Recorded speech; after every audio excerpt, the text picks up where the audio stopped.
Bonjour, aujourd'hui on cuisine un pâté au bœuf. Tabarnak, tous les caméramans, vous sortez d'ici.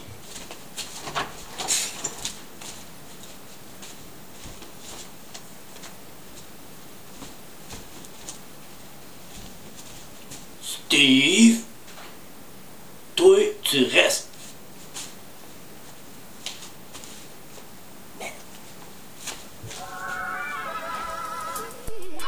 Donc comme je disais, aujourd'hui, nous allons cuisiner un pâté au bœuf avec un rôti de palette et faire notre propre pâte brisée. Nous allons commencer par le rôti de palette. Il vous faudra quelques gousses d'ail et un oignon coupé en gros morceaux. Ensuite, on va saisir le rôti dans une huile bien chaude, puis l'assaisonner de sel et de poivre. Une fois les deux côtés bien colorés, on va ajouter les oignons et l'ail et laisser caraméliser. Quand tout ça est bien coloré, on va déglacer avec de la bière et ajouter du bouillon de bœuf.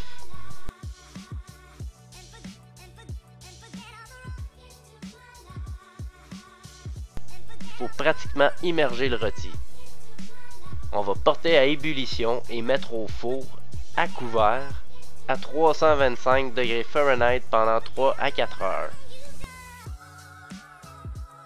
Pendant que ça cuit, nous allons préparer une pâte brisée. Une pâte brisée, pour ceux qui ne savent pas c'est quoi, c'est une pâte à tarte.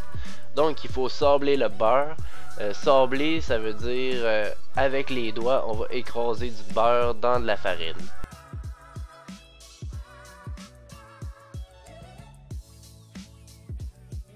Ensuite, on va ajouter de l'eau et former une boule.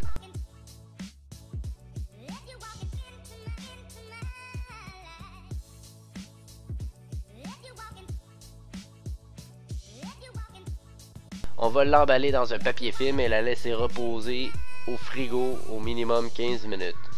Les quantités, moi j'y vais à l'œil comme d'habitude, mais c'est des proportions de 3, 2, 1.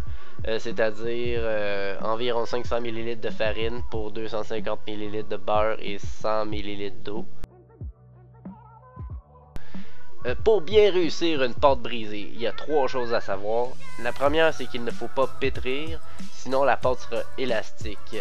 Il y a seulement la pâte à pain et la pâte à pizza qui demandent du pétrissage. Former une boule sans trop la manipuler. Ensuite, il faut savoir que la laisser reposer un minimum de 15 minutes, ce n'est pas pour rien.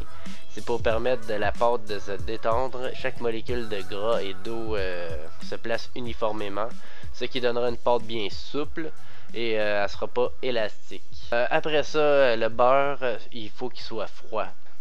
Ça va y donner une texture bien feuilletée. L'eau aussi qu'on y rajoute doit être bien glacée. Ça va permettre d'éviter que le beurre se réchauffe. Et tout ça pour avoir une croûte bien feuilletée. Maintenant, pour la garniture, il vous suffit de prendre les légumes de votre choix et de les couper en petits dés. Pour ensuite les faire suer. Une fois que c'est fait, on va réserver pour la dernière étape. Pour vérifier la cuisson du rôti de palette, il suffit de prendre une pince. Quand on voit que ça se défait tout seul, c'est que c'est prêt. Donc, une fois que c'est prêt, on va enlever le rôti de son jus et le couper en plus petits morceaux pour le pâter.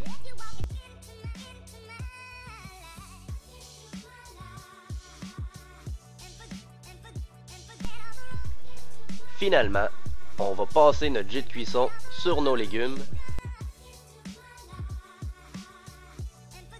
Porter le tout à ébullition et le lier à l'aide d'un beurre manié. Un beurre manié, c'est moitié farine et moitié gras mélangés ensemble et on va l'incorporer à l'aide d'un fouet. Une fois notre mélange bien épaissi, on va ajouter notre bœuf en morceaux et l'assaisonnement de notre choix. Si vous voulez rajouter des fines herbes ou peu importe, ça vous regarde. Et on va laisser le tout refroidir.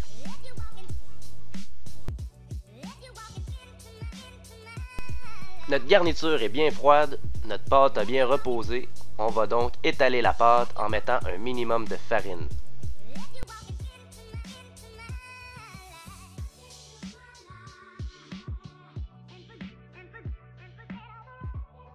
Ensuite, on va mettre la pâte dans notre moule à pâter que j'ai chemisé d'un papier parchemin. On va remplir de notre garniture et refermer avec un autre bout de pâte.